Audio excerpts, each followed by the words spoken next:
What have we learned from the year 2024 in Ukraine? What have been the key trends on the front line? What does Ukraine need to defend its sovereignty? What are Russia's goals in this war? And what are the keys to achieving sustainable peace? You are listening to the Explain Ukraine podcast. Explain Ukraine is a podcast by UkraineWorld, a multilingual media about Ukraine. My name is Volodymyr Yermolenko. I'm a Ukrainian philosopher, chief editor of UkraineWorld, and president of PEN Ukraine. My guest today is Tetyana Ogarkova, a Ukrainian intellectual, literary scholar, and journalist, the head of International Outreach Department at Ukraine Crisis Media Center, lecturer at Kyiv Mohyla Academy, and author of the podcast in French, L'Ukraine face à la guerre. Tetyana is also my wife and mother of our 3 children. Together we regularly travel to the war zones to bring assistance to Ukrainian soldiers and civilians and to report from the front line. Here is our personal conclusions from this year. Before we start, let me remind you that UkraineWorld is produced by Internews Ukraine, one of the country's largest media NGOs. You can support our work at patreon.com/UkraineWorld. We offer exclusive content for our patrons. You can also support our volunteer trips to the front lines at PayPal, ukraine.resisting@gmail.com. You can find these links in the description of this episode.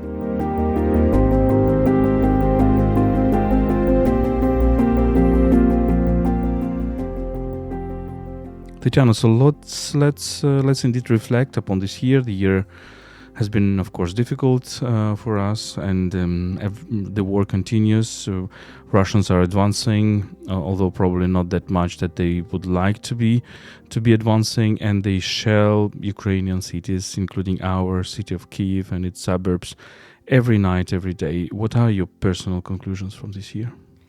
Well, it's hard to be pessimistic during the Christmas time, but yes, this year was extremely difficult for Ukraine.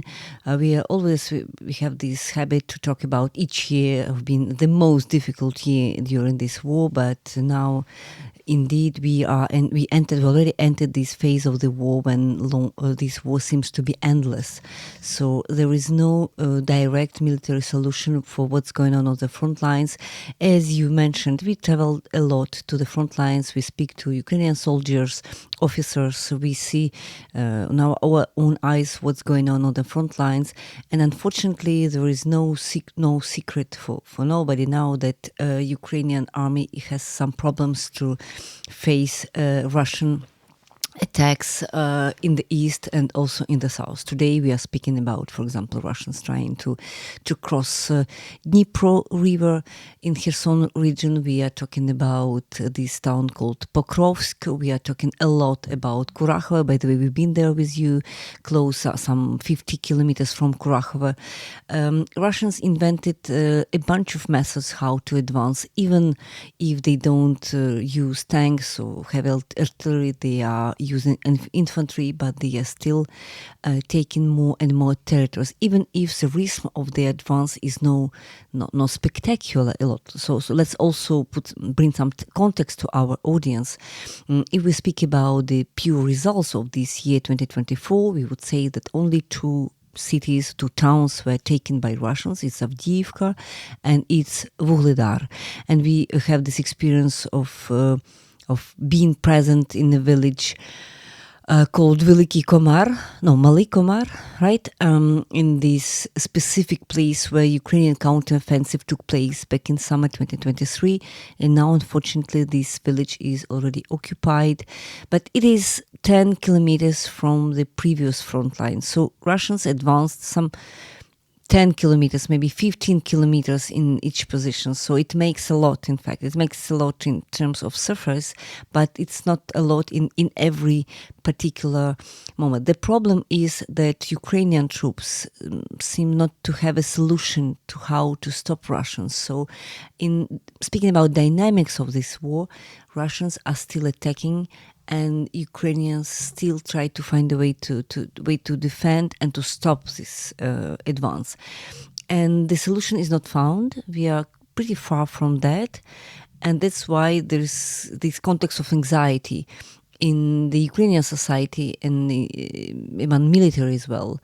There are a lot of problems. We'll maybe talk about them later, but primarily what is really urgent is to find a solution to stop Russians in their advance on the front lines. Yes, indeed, and I agree with you that we should not exaggerate these advances because, we have been in this village. We have been there 1 year ago, in January or February 2024, and now, yes, we can say that probably Ukrainians have lost it already. The village that is near this village, Veliki Novosilki, is completely destroyed during the previous phases of this war, but it's indeed a very, very tiny part. If you look at Ukrainian territory, and especially on the Russian territory, compared to the square kilometers that both countries have, not even only Russians but also Ukrainians, it really seems very, very tiny. Russians haven't taken any big regional city in 2024. They haven't taken any big regional city like the regional center even in 2023. Still, since the start of this full-scale invasion, during the 3 years, they have taken only one big regional city and they have lost it, and this is the city of Kherson. And thinking about this, 3 years of this full-scale invasion, just let's remember how the Second World War was developing, and with huge dynamics of millions of people going one way or another. And this is, of course, very, very different from that. And we also need to understand that. So Russian army is powerful because it has lots of people.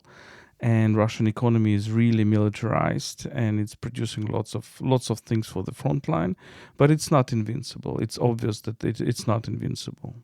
Another important novelty during this year is that Russians they introduced North Korean soldiers in Kursk regions. So this is completely new, right? Because back in 2022, we had all these Russian troops, elite troops in Ukraine, close to Kyiv, for example, in Kherson, everywhere. But now, even if we know that Putin pays a lot, by the way, this is not about general mobilization in Russia. They establish contracts with people willing to combat. So, and now there could be a kind of shortage of Russian soldiers, of people willing to sign contracts, even if they are very highly paid. So that's why they use these North Korean soldiers, and there are proof already of it. And this is completely new, and it changes the nature of the conflict, because it's not only about Russia. We already knew, starting from 2022, late 2022, I guess, early 2023, that they use Iranian Shaheds, all these drones, and then they started to use missiles from North Korea.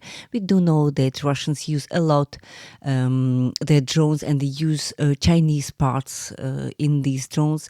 But this is the very first time when they use foreign force, foreign soldiers, even if it is only on their territory, in Russian territory, when this Kursk operation, Ukrainian Kursk operation took place. It makes a kind of different nature of this war, and different consequences as well, because this is no more a war between Russia and Ukraine. It's Russia reinforced considerably by at least 3 other states: North Korea, Iran, and China. And this is a reason why Ukraine also needs strong partners, allies, to combat this danger. Because speaking of resources, we have a lot of news nowadays about weakness of Russian economy, about problems this economy is encountering now, specifically in many aspects, but it still means that Russian economy runs as of today, and Ukrainian economy for sure has a lot of problems as well. We are largely supported by our partners. That's not a secret for anybody that public finances, they are very much helped by by partners, by Europeans, by Americans. So, and without that assistance, Ukraine would never be able to stand, right? So this shows that Ukraine needs much more assistance, and there is no reason why Ukrainian partners of Ukraine should hesitate when they see that this conflict is becoming larger on the other side. Yes, indeed. Ukrainians, of course, very, very much appreciate the assistance we are receiving. But on the other hand, if we look at the way how, for example, Europe was solving its financial crisis and giving loans to some countries like Greece, and it was hundreds of billions of euros, much more than it is today for Ukraine. Of course, you can argue that, look, Greece is a part of EU, part of the Eurozone, and therefore collapse of Greece at that time would mean the big problems for the Eurozone. But look, collapse of Ukraine right now, military collapse of Ukraine will mean a big challenge for the EU, and maybe eventually the end of the EU as well, or at least the need for the EU to fight a real war against Russia and not covering itself and hiding itself behind the Ukrainian shield. So when we compare these two situations, what is more important, the economic situation or the security military situation? And if we think that economic situation is more important, so we're still in a trap of thinking that economy first and money first, and the war will never happen, and the peace is forever. And I think we always say here in Ukraine that this is one of the biggest mistakes that Europeans are making. Yes, exactly. You're absolutely right. Another novelty of this period of war 2024 is about technology. Remember, we've been to the front lines, we were talking to Ukrainian soldiers, and they told us a phrase which surprised us, right, very much. They told us, look, if you compare what was happening back in February 2022 and with what is happening right now, you'd have an impression that it's like you compare 19th century war to 21st century war, because it's a huge abyss between these two types of war, and precisely why. Remember, in 2022 we had these tanks, we had these artillery, missiles, all these maneuver, all these advances, spectacular ones, and now we have this technology. We have drones, dozens of types of drones, if not hundreds of types of drones, FPV drones. And recently Ukrainian media reported that in Kharkiv region, in the northeast of Ukraine, Khartia, this military unit, a famous one, had a very first, how you say, robotized battle. So a battle where you don't use your infantry, but you use machines instead. So this is a small, tiny example from one unit, from one battle, but it could be extended. And remember, our former Commander-in-Chief Zaluzhny was talking about robots and about machines being used in this war, and about the technology, which is important in this war. It's also in a way linked to resources and to economy, because whoever is to win in this war will be faster to develop technologies. And unfortunately, when we talk about technologies and we talk about drones, for example, we were also told by Ukrainian soldiers that China is selling parts for drones for both Russia and Ukraine. So they're making money with this war, but the disadvantage for Ukrainian side is that Russians, they get these parts for drones faster than Ukrainians do. And it means so, and speed is everything on the battleground, because you have to develop your technology faster so you could control something. For example, you can control the air, you can see your enemy and not be transparent for him. This is extremely important. So this war is about technology and about the speed in which things are progressing. And when we are in the capital somewhere in Kyiv, we even don't realize how important is every day of this progress. Every day counts for the progress of this technology. And this is precisely why Ukraine needs some more support from our Western partners in this technology progress to be faster and to be able to produce on a large scale. So we are talking, by the way, have you noticed, we're talking about Ukrainian missiles for long distance. We are talking about these very original and even strange drones and missiles. So which engines, which at the same time drones and missiles like Peklo, so its name is Peklo, which Ukraine started to produce, already produced 100, if I'm not mistaken, 100 missiles of this type. This is Ukrainian know-how, this is Ukrainian product, but we still need a lot of much more of this technology to be able to change the situation on the front line, because Russians, they exhaust their resources, but they're still able to replace their Soviet, post-Soviet resources with North Korean weapons, with Chinese components, with some other inventions. So they still have the possibility to produce much more weapons than Ukraine do. So indeed, to develop this technological question, what we see, we are not technology specialists. What we see when we are talking to soldiers, it's quite often that soldiers themselves invent something. And when, for example, the drones that Ukrainians are produced by sometimes at home, sometimes in the garage, sometimes at very tiny factories. And they are indeed most often are produced from the Chinese parts. Here, of course, the chips can be not Chinese. The chips can be, by the way, Taiwanese or some others. And this is also opens up the question: so how we win this technology race? Who, as you said, who is faster? Who can produce large scale? Can we rely, for example, on other countries than China? Can we rely on other Southeast Asian economies like Taiwan or South Korea or Japan? Can we rely on Western technologies? This is a big question. But so far, you're right that really it seems that Chinese are everywhere, and they are winning technologically because they can think about this war as a kind of a testing ground for their technologies. And I think this is a very bad news for both Europe and America and Japan and South Korea, because, well, the wars move technology. You cannot think about, for example, 20th century technology, all this equipment, all these machines, even cars, without the revolution of the First World War, without the tank revolution of the First World War, right? And you cannot think about airplanes and aircraft without the air revolution of the Second World War, etc., etc. Now we are really, what kind of trends do we see? We see that air superiority is of course key, but it's not about airplanes anymore. It's not about aircrafts. It's about much smaller devices. And we're talking about drones and can be smaller and smaller and smaller.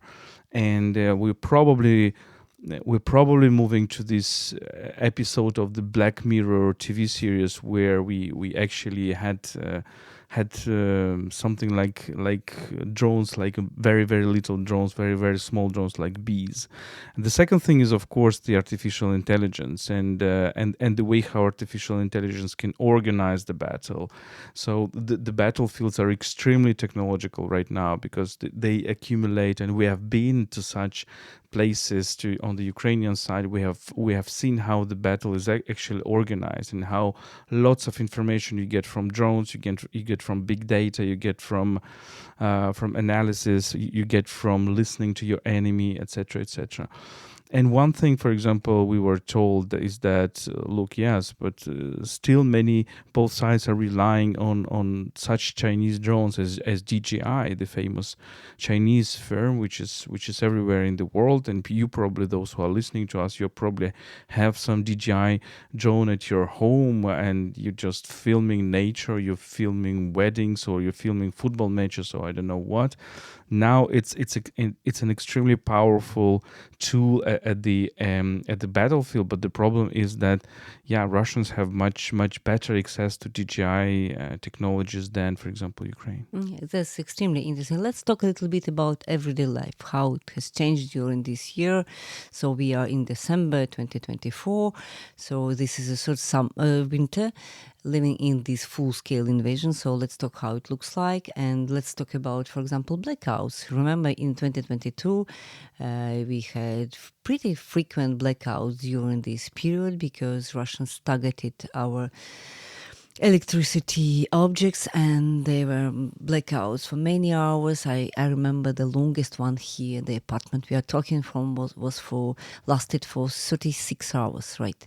So during the next winter, 2023, there were no attacks, no Russian attacks during the winter, because they were probably short of missiles. They were preparing their attacks for spring, what they realized later, what they really did later in spring, in April and May 2024.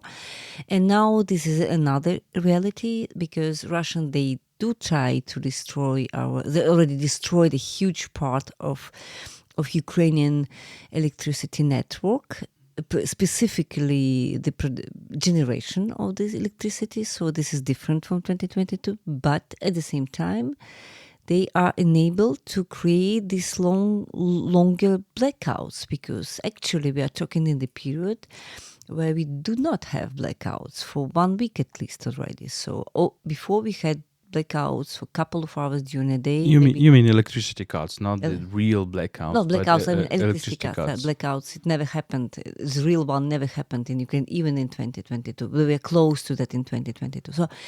So what is this? What does it mean, in fact? So it means that we do know that a big part of this electricity system is damaged, at least 30-40% of the generation of electricity. Apart from nuclear plants, a lot of other electricity systems are damaged. But at the same time, there is kind of resourcefulness of the system, which helps Ukrainians to repair quicker than before, and then to invent decentralized systems which help you to have electricity in many places at the same time, and it makes harder and harder for the enemy, I mean for Russian army, to destroy everything. So this is a kind of a very good example how can you deal with this terrorist approach, because Russians, they do things automatically. So they started this terror politics back in 22, thinking that if they destroy the electricity system here in Ukraine, so Ukrainians would not be able to resist. They will make some pressure on the Ukrainian government or Zelensky for Ukraine to surrender, because it's difficult. But the problem is that first, people are getting used to these electricity cuts, and secondly, the system itself, it has some place for adaptation, so there is no such major problems even now, because even during the winter. So it means that longer if even they continue their attacks against our system, there is still some way out. Yes, indeed, and December is over, so we can say that December was not a disaster at all. December is almost over, right? We are making this episode on the eve of the Christmas, and there are two more months, so we will see what will happen.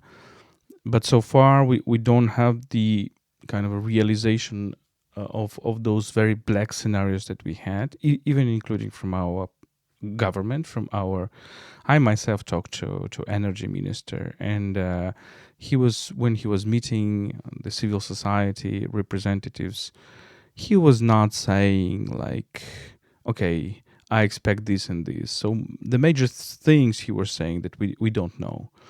And I don't know if it was sincere or the policy was to hide information, even from the journalists and civil society, because you understand that any information that goes outside, and this raises a question of information during wartime, any information that goes to your friends actually appears in your enemies. So I don't know what was this motivation at that time, but so far we don't have this implementation of these gloomy scenarios. Let's see what happens. Maybe indeed Ukraine succeeded to build a decentralized system of energy supply that helps us to preserve electricity. Maybe the role of the nuclear power is big, and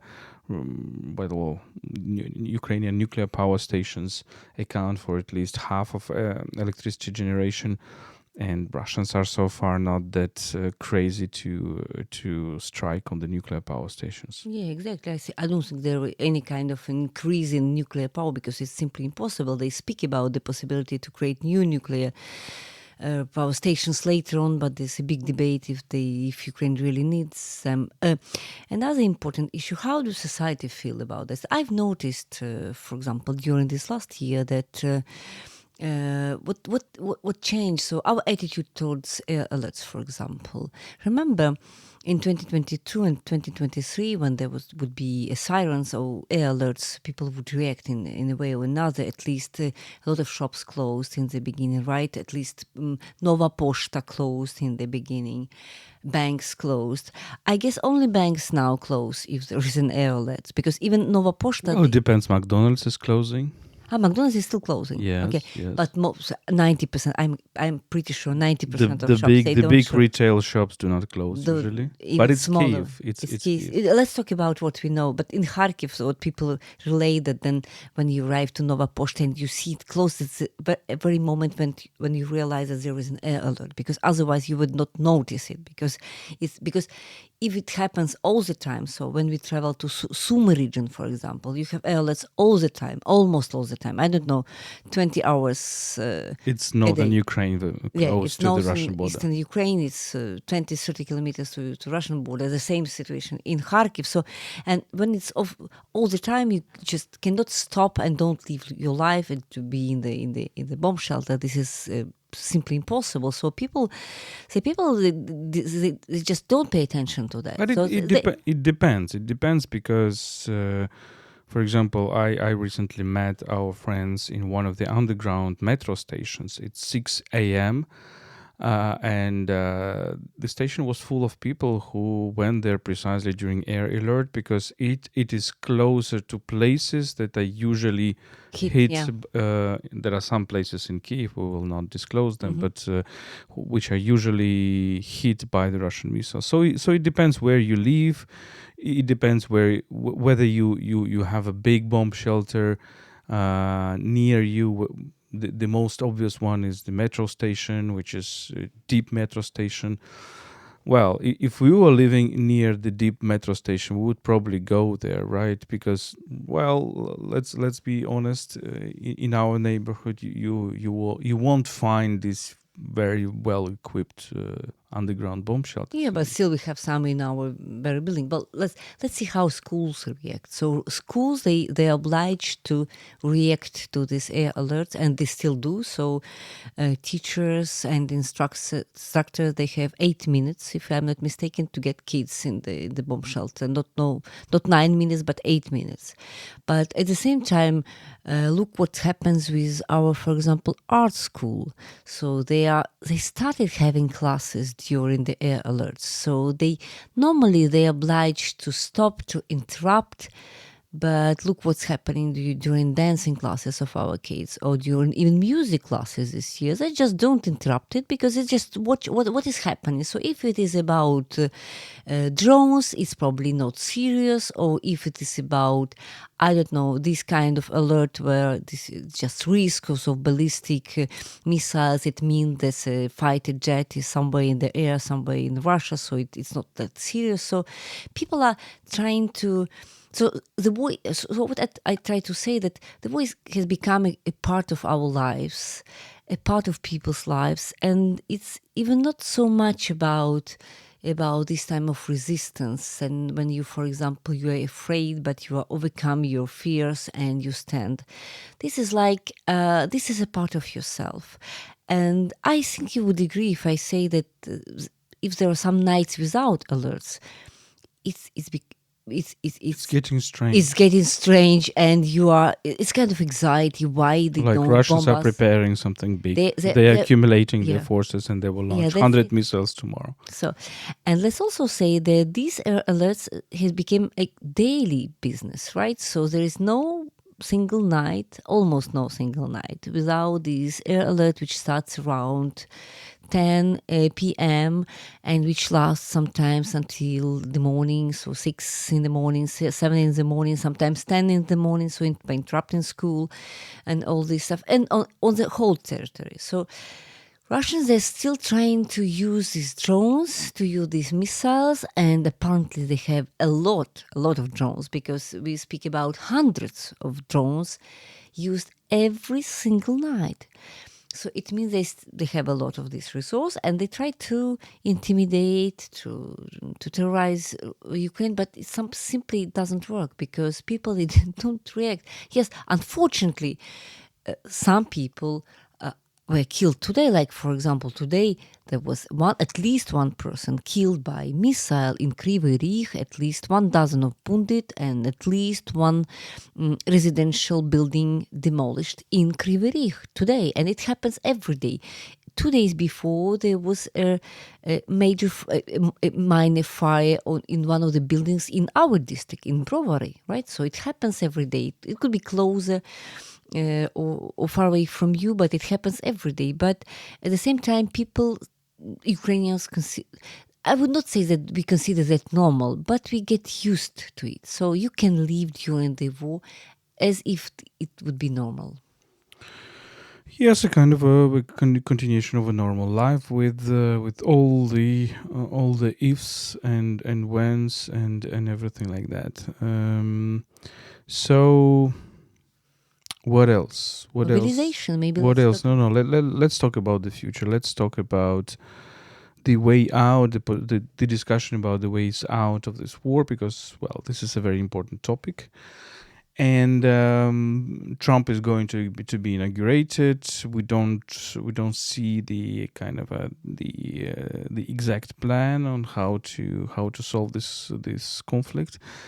And the discussion in the United States around Trump is just, sometimes it seems to be very silly for me, because it's a discussion how we disencourage Ukraine to continue this war, while the key question is how you disencourage Russia to stop this war. Because if you disencourage Ukraine, if you don't help Ukraine too much, will you think that Russia will stop the war? Or why should it stop the war? It will continue the war with more forces, and it will take villages after villages, kill hundreds and hundreds of people, and go and try to get big cities. And Ukrainians, of course, will not retreat. And the fights for big cities like Dnipro, Kharkiv, Zaporizhia, Kyiv, it's a huge number of deaths, and sooner or later any American presidency will need to react. So the naivete with which some people outside are discussing the Ukrainian topic is really astonishing, and maybe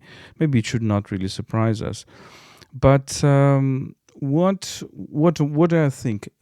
The discussion is very often focused on the question of territories.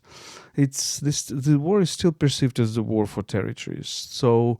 And it's a very wrong perception of this war. So if you think that Russia cares about territories, that Russians really care about which village that they will take, it's an illusion, because every village that they take, every town that they take, do not think that there are good golden mines there or diamond mines. There is probably nothing there. So it's materially, symbolically not important for them.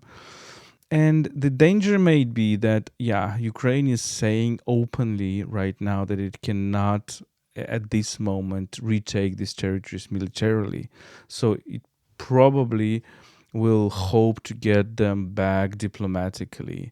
But the another question, and I think the deeper question, is what else Russians want to achieve. And if Russians are saying, for example, that the goal of this war is demilitarization of Ukraine and denazification of Ukraine, by denazification they actually mean stripping out of Ukrainian identity, Ukrainian language, Ukrainian culture, etc., which Ukrainians, of course, will never accept. But this is a very, very strong questions which are at the core of this war. And I think that not so many people outside of Ukraine understand.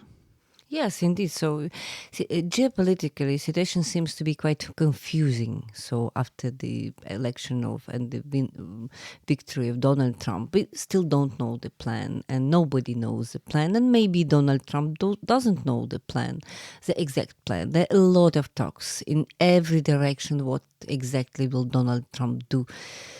regarding Ukraine, so a lot of debates, but still we are not sure about what's going on. So there's a kind of anxiety about that because, yes, indeed, we talk. So in this whole narrative about the war, we hear these ideas about negotiations, about some kind of arrangements. We hear some talks about how do we stop this war, as if this would be possible in 24 hours, even in 24 days. It's not impossible to stop this kind of war, because to stop this war you just need to find some way out, and apparently Russia is not about to stop, and Putin is not about to stop. You mentioned this. This is an illusion to think of this war as war for territories. I would agree with some remark at the same time, because territories, they are important for Ukraine, and this is important for us to regain our territories. But you're absolutely right. This is not a war for territories. This is a war for principles. And what Putin wants to show to Ukraine, but also to everybody outside Ukraine, is that he's strong enough, and he has this right to violate the borders of the neighboring state. And this is about power, and this is about the right. So this is about principles. And the big question to new American administration, to old American administration, to our European partners, to what we call democratic free world, would we accept this kind of behavior and say, whatever? Maybe some compromises with this evil would be a solution. We have bad news for people who think that, because we tried this way more than once in the past. We tried to compromise with Russia during this complicated period from 2014 until 2022. It simply doesn't work, because they don't understand this diplomacy. They neither the language of compromise, and so they want it all. So they want disappearance of Ukraine as a state, as an independent state. They consider Ukrainians to be kind of wrong Russians, and this is not about Ukrainians. This is not about that we want to exist. This is about human dignity. I mean, in general meaning. So this is about the right of a nation, of a country, to kill others and not being punished. So if you accept Putin doing that, why don't you accept? Why will not you accept any other country doing that to any other member? So this is about principles. Maybe it could seem a banality. We are talking about that since 2022, but nothing changed. So it's still this war of aggression where Putin tries to show the whole democratic free alliance that he has right to change borders. He has a right to make disappear people, even nations. He has this right to destruct cities, big cities like Mariupol, for example. And so if there is no strong response, he will simply continue to do what he's doing. And Donald Trump, as a president, he has no arguments to talk Putin into kind of negotiations. This is an illusion. This is simply not possible. But still there is hope, as far as we really don't know the plans of Donald Trump and his new administration. We'll see how it goes.